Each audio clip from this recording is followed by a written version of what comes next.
నాగ చైతన్య, శోభిత జూలిపాల వీళ్ళిద్దరి నిశ్చితార్థం అనేది మనకు జరిగింది. కానీ మధ్యలో ఈ వేణుస్వామి ఒకడు. ఈ వేణుస్వామి ఎవ్వరి కుటుంబంలోనైనా ఎలిపెడతా ఉన్నాడు. అతనికి అసలు సంబంధమే లేదు. నాగార్జున గారి కుటుంబంలో వెళ్ళేసి లటక్కన ఎలిపెట్టేసింది. 2027లో ఒక అమ్మాయి ద్వారాగా వీళ్ళిద్దరు మళ్ళీ విడిపోతారు. అది ఏంటి ఇతని పంచాయతీ ఏంటి? వాళ్ళకి నిశ్చితార్థమే జరిగింది.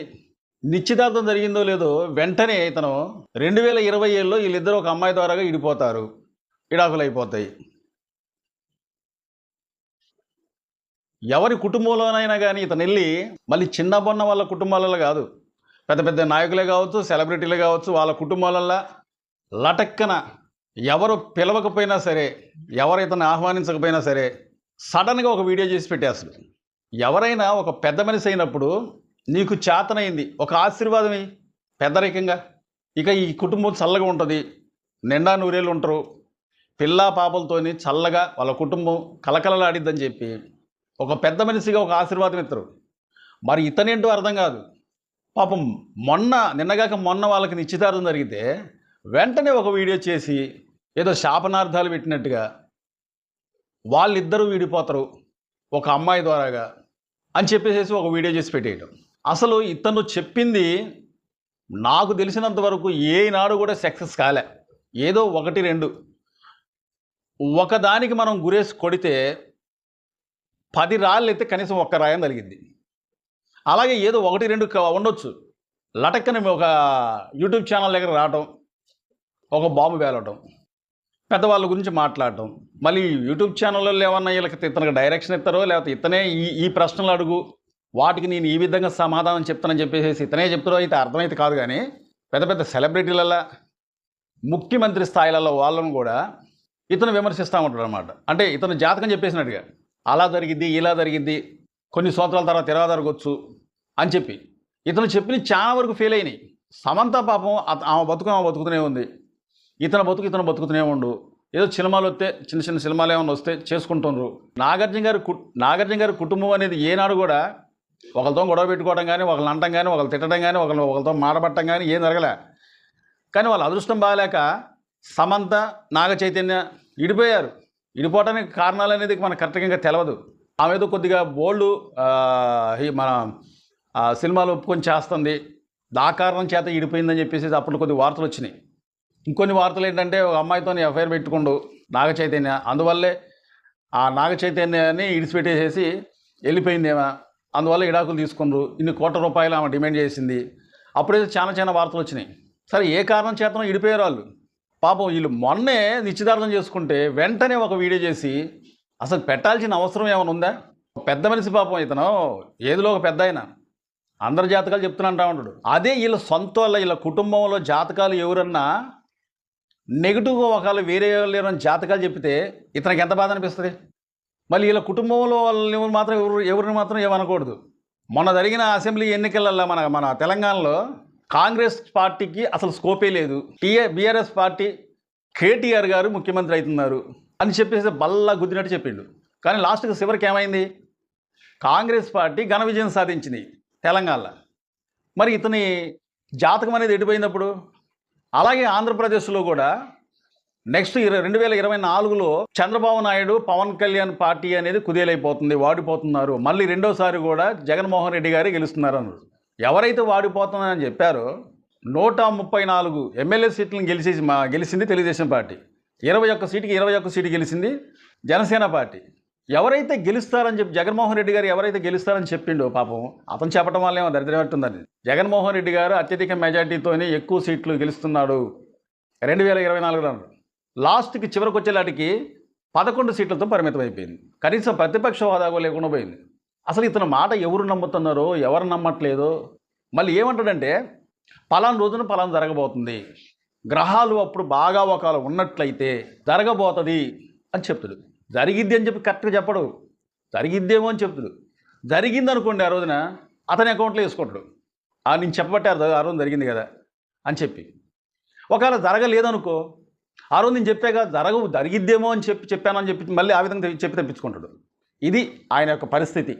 నాగార్జున గారు ఏమని అడిగారా మా అబ్బాయికి జాతకం చెప్పు బాబోయేదని? లేకపోతే నాగ చైతన్య అడిగిండా వాళ్ళ కుటుంబంలో ఎవరు వెళ్ళి అడిగారు? ఏం లేదండి. పెద్ద పెద్దోళ్ళు ఏమన్నా మంచి శుభకార్యాలు చేసుకున్నా, ఏదన్నా కార్యక్రమాలు చేసినా కానీ దాంట్లల్లా ఇలా జరిగిద్దని చెప్పి ఒక బాంబు పేలితే నా గురించి 2 రాష్ట్రాలలో మాట్లాడుకోవాలి కొన్ని నెలల పాటు. తర్వాత కొన్ని ఛానల్ నన్ను పిలుస్తాయి. పిలిచిన తర్వాత దాని గురించి నేను పబ్లిక్ అవ్వాలి. 10 మంది నా గురించి చెప్పుకోవాలి. చెప్పుకున్న తర్వాత నాకున్న బిజినెస్ అనేది మంచిగా సాగిద్ది అని చెప్పేసి ఇతని ప్లాన్. 2024లో తెలుగుదేశం పార్టీ కూటమి అనేది ఘోరంగా వాడిపోతుందని చెప్పింది. చెప్పిన తర్వాత మళ్ళీ 2024లో తెలుగుదేశం పార్టీ కూటమి అనేది అత్యధిక మెజార్టీతోని వచ్చిన తర్వాత మళ్ళీ నాలుగు గొరుక్కొని అమ్మో ఇది ఇక నుంచి నేను ఎవరి జాతకాలు చెప్పను, మొన్న జరిగింది ఏదో నేను అనుకున్నట్టు జరగలేదు కాబట్టి ఇక నుంచి ఎవరి జాతకాలు చెప్పరని చెప్పి మొన్న అన్నాడు. అని కూడా ఎన్ని రోజులు కాట్లే. అయినా సరే మళ్ళీ అతను ఏం చేసిండంటే ఈ మధ్యకాలంలో మళ్ళీ మీడియా ముందుకు వస్తుండు. వేణుస్వామి ఎవరి కుటుంబంలోనైనా ఏలు పెట్టేసేసి చివరకు క్రికెట్ మ్యాచ్లలో కూడా అవి కూడా వదిలిపెట్టడు. అవి కూడా ఏ ఒక్కటి కూడా నిజాలు కాలే. ఆయన అన్నదానికి భిన్నంగా ఆయన గెలుస్తారంటే వాడిపోతారని చెప్తే గెలుస్తూ ఉంటారు. మళ్ళీ ఆయన ఒకవేళ అన్నది కానీ జరగకపోతే మళ్ళీ కొన్నాళ్ళ పాటు మీడియా ముందుకు రాడు. యూట్యూబ్ ఛానల్ దగ్గరికి, ఏ ఛానల్ దగ్గరికి పోడు. మళ్ళీ ఎక్కడన్నా ఏదన్నా సెలబ్రిటీలైనా లేదా రాజకీయ నాయకులైనా ఏదన్నా సందర్భాలు అంటే 10 మంది చెప్పుకునే సందర్భం వచ్చిందంటే ఇది జరగదు, ఇది జరిగిద్ది, వెంటనే వాలిపోతాడు. ఒకవేళ కర్మజాలక జరిగిందనుకోండి, అది చూసావా ఆ రోజున నేను జాతకం చెప్పబట్టే జరిగింది అని చెప్పి 10 మంది అతని గురించి మాట్లాడుకునేటట్టు ఇదొక స్ట్రాటజీ. శివ అంట పాపం వాళ్ళిద్దరూ నిశ్చితార్థం జరిగింది. అది ఒక శుభకార్యం. ఇంతకుముందే కొన్ని ఇబ్బందులు పడరు. దగ్గర 3 సంవత్సరాలు 4 సంవత్సరాలు దగ్గర అవుతుంది వాళ్ళ విడాకులు అయిపోయి. మరి అతనికి ఎవరో ఒకరు కావాలి కదా, ఆయనకు తోడు కావాలి, ఆయన ఇంకో తోడు అనేది తీసుకోవాలి. మనం నిశ్చితార్థం అనేది పెద్ద మనుషులు కూర్చొని మాట్లాడుకున్నారు, మంచి చెట్లు మాట్లాడుకొని నిశ్చితార్థం చక్కగా పెట్టుకున్నారు. శుభకార్యం వాళ్ళ ఇంట్లో ఒక శుభకార్యం జరుగుతూ ఉంటే శివాంత్ లటక్కన వాళ్ళిద్దరు 2020లో విడిపోతున్నారు. అసలు ఇతని జాతకమే తనకు తెలవదు, కానీ 10 మంది జాతకాలు మాత్రం నేను చెప్తాను అంటాడు. అతను చెప్పింది కానీ ఒకవేళ ఈ విషయం గురించి కాదు, ఇంతకుముందు అతను చెప్పింది కానీ ఒకవేళ జరిగినట్లయితే ఆ రోజు నేను చెప్పబట్టే జరిగింది అని చెప్పి అతని గురించి అతను డబ్బా కొట్టుకుంటాడు. ఈలోపు ఏంటి కొన్ని యూట్యూబ్ ఛానల్ ఆయన పిలుస్తాయో లేకపోతే ఈయన పిలిపించుకోనో లేదా పిలుస్తాయో ఏదో రకంగా అయితే మళ్ళీ అసలు యూట్యూబ్ ఓపెన్ చేస్తే చాలు ఇతను దర్శనమే కానొస్తా ఉంటుంది. ఏదో సరే ఇందాం ఏం చెప్తున్నా అని చెప్పి ఒకళ్ళు వింటూ ఉంటే ఎక్కడెక్కడ ముచ్చట్లు వాళ్ళకి ఎలా జరిగిద్ది, వాళ్ళకి ఎలా జరిగిద్ది, పలానా రోజున ఇక భూకంపాలు వస్తాయి, లేకపోతే ఆ పార్టీ అనేది కుదేలైపోయిద్ది, వాడిపోయిద్ది, ఇట్లా చెప్తూ ఉంటారు అన్నమాట. వేణుస్వామి గారు మీరు వయసులో పెద్దవారు. ఇంకోటి ఏంటంటే మీ నోటి నుంచి ఇట్లాంటి అపశకునం అనే మాటలు అనేది రాకూడదు. ఎందుకంటే వాళ్ళు నీ పిల్లల వయసు గల్లోళ్ళు, వాళ్ళకి ముందు చాలా భవిష్యత్తు ఉంది.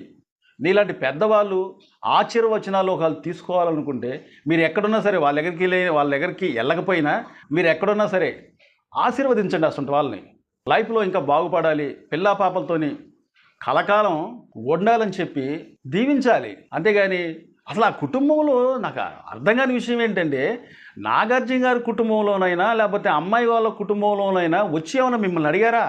లటక్కన మీరే అలా ఇడిపోతుంది అని చెప్పేసి ఇడిపోతారు ఒక అమ్మాయి ద్వారాగా అంటే ఇప్పటి నుంచి ఏమన్నా వాళ్ళు భయపడతారేనా? భయపెట్టాలేనా?